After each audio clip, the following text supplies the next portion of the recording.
دین یہ نہیں ہے، دین ہے اللہ کا دین، اللہ کا نظام، اللہ کا قانون۔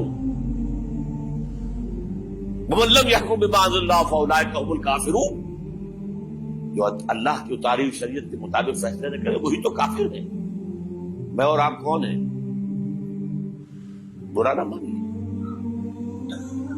فیس دی فیکٹس۔ اور یہ فتویٰ کس کا ہے؟ اللہ کا ہے۔ وَمَن لَّمْ يَحْكُم بِمَا أَنزَلَ اللَّهُ فَأُولَٰئِكَ هُمُ الْكَافِرُونَ وَمَن لَّمْ يَحْكُم بِمَا أَنزَلَ اللَّهُ فَأُولَٰئِكَ هُمُ الظَّالِمُونَ وَمَن لَّمْ يَحْكُم بِمَا أَنزَلَ اللَّهُ فَأُولَٰئِكَ هُمُ الْفَاسِقُونَ۔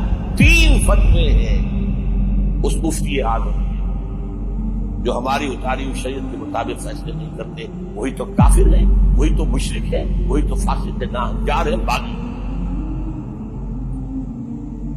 یہ ہے امت مسلمہ کا حال۔ امت مسلمہ بحیثیت مجموعی اللہ کی نگاہ میں مجرم، بہت بڑی مجرم۔ کیوں؟ ایک انچ زمین دنیا میں نہیں دکھا سکتی جہاں اللہ کا دین قائم۔ یہ مذہب ہے، مسجدیں ہیں، حج ہے اور عمرے ہیں، یہ مذہب ہے۔ دین کہاں ہے؟ اللہ کا نظام کہاں ہے؟ دین حق کہاں ہے؟ وہ نظام عدل کہاں ہے؟ وہ نظام سیاست کہاں ہے؟ وہ قانون شریعت کہاں ہے؟ آپ کی ساری معیشت سود کے اوپر ہے، اور سود سے زیادہ بڑا گھناؤنا جرم کوئی نہیں، سود سے زیادہ بڑا گھناؤنا گناہ کوئی نہیں، جس کے بارے میں حضور نے فرمایا الربا 70 جزءا یحوما، 2 حدیثیں ہیں۔ ربا کے 70 حصے ہیں یا 70 گناہ ہیں، 70 گناہ ہیں، جن میں چھوٹے بھی ہیں بڑے بھی ہیں، 70 گناہ۔ ایسا رہا ان میں سب سے چھوٹا اس کے مساوی ہے ان کہ الرجل امہ، کہ کوئی شخص اپنی ماں سے زنا کرے۔ سنن ابی داؤد کی روایت سے سن لیجیے، پڑھ لیجیے۔ سارا نظام آپ کا کہاں ہے؟ تجارت ہو تو اس پر ہے، زراعت ہو تو اس پر ہے، بیج لیا تھا تو سودی قرضے پہ لیا تھا، اس کے بعد جو اس کے لیے کھاد خریدی تھی سودی قرضے پہ خریدی تھی، پیسٹی سائڈ خریدے تھے سودی قرضے پہ خریدے تھے، اس کے بعد اگر کوئی ہارویسٹر لیا ہے، کوئی اور لیا، ٹریکٹر لیا تو سودی قرض، سود ہر دانے گندم میں سود ہے۔ کوئی شخص بچا ہوا نہ میں بچا ہوا نہ بچے کوئی بچا ہوا، سارا کاروبار، ساری صنعت و حرفت، ساری حکومت، پوری حکومت، پوری قوم سود کے اندر جکڑی، ایک ایک شخص۔ کہاں ہے اسلام؟ آپ میری بات سمجھ لیجئے، اسلام کے 2 حصے کر لیجئے، اسلام بطور مذہب، اسلام بطور دین۔ اور یہ تو آپ قرآن پڑھتے ہیں، پورے قرآن میں مذہب کا لفظ تو آیا ہی نہیں ہے، حدیث کے ذخیرے میں بھی میری امکان، میرے معلومات کے تک کہیں نہیں۔ یہ مذہب تو ہمارے یہاں استعمال ہوتا تھا فقہوں کے لیے، مذہب حنفی، مذہب مالکی، مذہب شافعی، مذہب حنبلی، اب ایک مذہب سلفی اہل حدیث حضرات کا ہو گیا ہے، مذہب ظاہری، بعد مذہب جعفری، یہ فقہوں کے لیے تھا۔ مذہب کیا ہے؟ مذہب کا نام 3 چیزوں کا مجموعہ مذہب ہے، کچھ عقائد، کچھ عبادات، کچھ رسومات۔ بچہ پیدا ہوگا تو کیا کریں گے؟ عقیقہ کریں گے۔ کوئی فوت ہوگا تو کیا کریں گے؟ جنازہ پڑھائیں گے، کفن دفن کریں گے۔ شادی ہوگی تو کیا کریں گے؟ ایجاب و قبول ہوگا، ولیمہ ہوگا۔ یہ رسومات ہے۔ دین یہ نہیں ہے، دین ہے اللہ کا دین، اللہ کا نظام، اللہ کا قانون۔ وَمَن لَّمْ يَحْكُم بِمَا أَنزَلَ اللَّهُ فَأُولَٰئِكَ هُمُ الْكَافِرُونَ، جو اللہ کی اتاری ہوئی شریعت کے مطابق فیصلے نہ کرے وہی تو کافر ہے۔ میں اور آپ کون ہیں؟ برا نہ مانیے، فیس دی فیکٹس۔ اور یہ فتویٰ کس کا ہے؟ اللہ کا ہے۔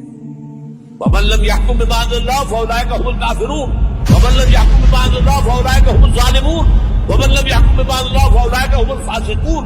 3 فتوے ہیں اس مفتی اعظم کے، جو ہماری اتاری ہوئی شریعت کے مطابق فیصلے نہیں کرتے وہی تو کافر ہے، وہی تو مشرک ہے، وہی تو فاسق ہے، ناہنجار ہے، باغی۔ یہ ہے امت مسلمہ کا حال۔ اب میں یہاں آپ کو اختصار سے بیان کرتا ہوں حضور کا طریقے انقلاب کیا تھا، اختصار تفصیل سے کتابوں میں دیکھیے۔ نمبر 1، دعوت ایمان بذریعہ قرآن، یتلو علیہم آیاتہ، آج جمعے میں نے اسی آیت پر تفصیل کی ہے، تلاوت آیات، قرآن پڑھ کے سناؤ، قرآن پڑھ کے سناؤ، قرآن پڑھ کے سناؤ۔ کہہ دو وہی تو ہے جس نے تم کو پیدا کیا اور تمہارے کان اور آنکھیں اور دل بنائے، مگر تم کم ہی احسان مانتے ہو۔ کہہ دو کہ وہی ہے جس نے تم کو زمین میں پھیلایا اور اسی کے روبرو تم جمع کیے جاؤ گے۔ کیا یہ کسی کے پیدا کیے بغیر ہی پیدا ہو گئے، یا یہ اپنے آپ کو خود پیدا کرنے والے ہیں، یا انہوں نے آسمانوں اور زمین کو پیدا کیا ہے؟ نہیں، بلکہ یہ یقین ہی نہیں رکھتے۔ تو کیا ہم پہلی بار پیدا کر کے تھک گئے؟ نہیں، بلکہ یہ اثر نو پیدا کرنے کے بارے میں شک میں پڑے ہوئے ہیں۔ اور ہم ہی نے انسان کو پیدا کیا ہے، اور جو خیالات اس کے دل میں گزرتے ہیں ہم ان کو جانتے ہیں، اور ہم تو رگ جان سے بھی زیادہ اس کے قریب ہیں۔ اور کافر انسان کہتا ہے کہ جب میں مر جاؤں گا تو کیا زندہ کر کے نکالا جاؤں گا؟ کیا ایسا انسان یاد نہیں کرتا کہ ہم نے اس کو پہلے بھی تو پیدا کیا تھا جبکہ وہ کچھ بھی چیز نہ تھا؟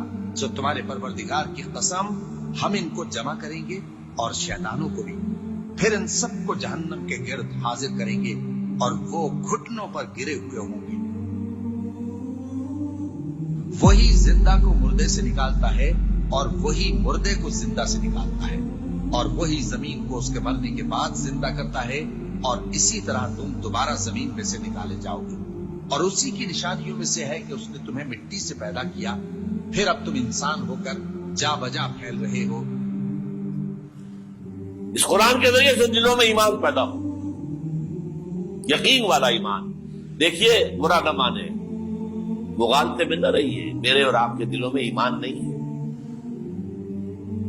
عقیدہ ہے،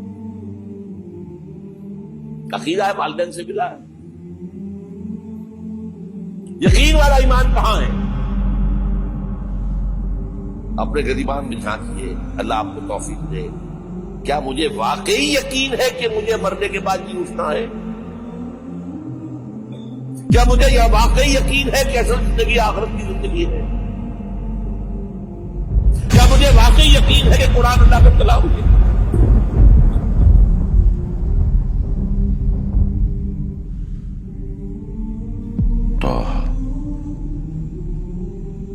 ما أنزلنا عليك القرآن لتشقى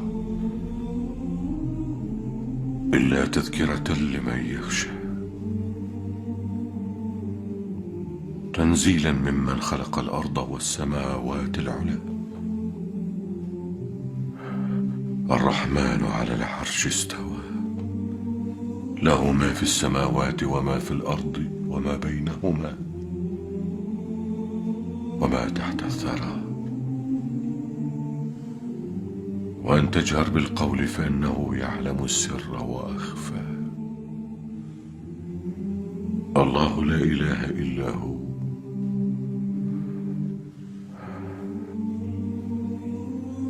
له الأسماء الحسنى۔ ٹٹولی اپنے دلوں کو، اگر یقین ہوتا کہ اللہ کا کلام ہے تو آپ اس کو سمجھنے کے لیے عربی بھی نہ سیکھ سکتے۔ انگریزی آپ پڑھیں، اور پڑھی آپ نے ایسی کہ انگریزوں کو پڑھا دیں، کیا نہیں کیا؟ پی ایچ ڈیز کر رہے ہیں، کون کون سے فنون نہیں سیکھے، ڈاکٹری، اتنی عربی نہیں سیکھی۔ تمہارا دعویٰ ہے کہ تمہارا یقین تھا میری کتاب پر، اللہ پوچھے گا تمہارا سلوک کیا تھا میری کتاب کے ساتھ؟ تم نے پڑھا اس کو، سمجھا اسے سمجھنے کے لیے عربی سیکھی؟ نہیں، تو تم جھوٹ بول رہے ہو، تمہارا کوئی ایمان نہیں تھا میری کتاب۔ ما آمن بالقرآن من استحل محارمہ، جنہوں نے سود کو اپنے پورے نظام کی جڑ بنیاد بنایا ہو، ان کا ایمان کوئی ہے اللہ پر؟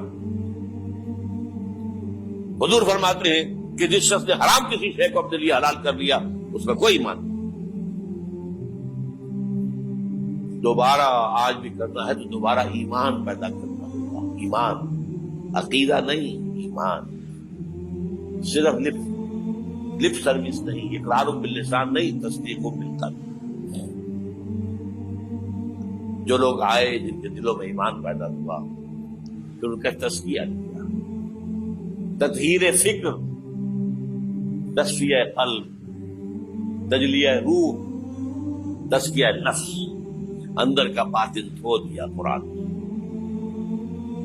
جو بجاں در رفت جان دیگر شمد، جان جو دیگر شد جان دیگر شمد. یہ قرآن جب کسی انسان کے اندر اتر جاتا ہے، اس کے اندر کی مکمل اوور ہالنگ، مکمل صفائی، دماغ کی صفائی غلط نظریات سے، دل کی صفائی غلط نیتوں سے، غلط ارادوں سے،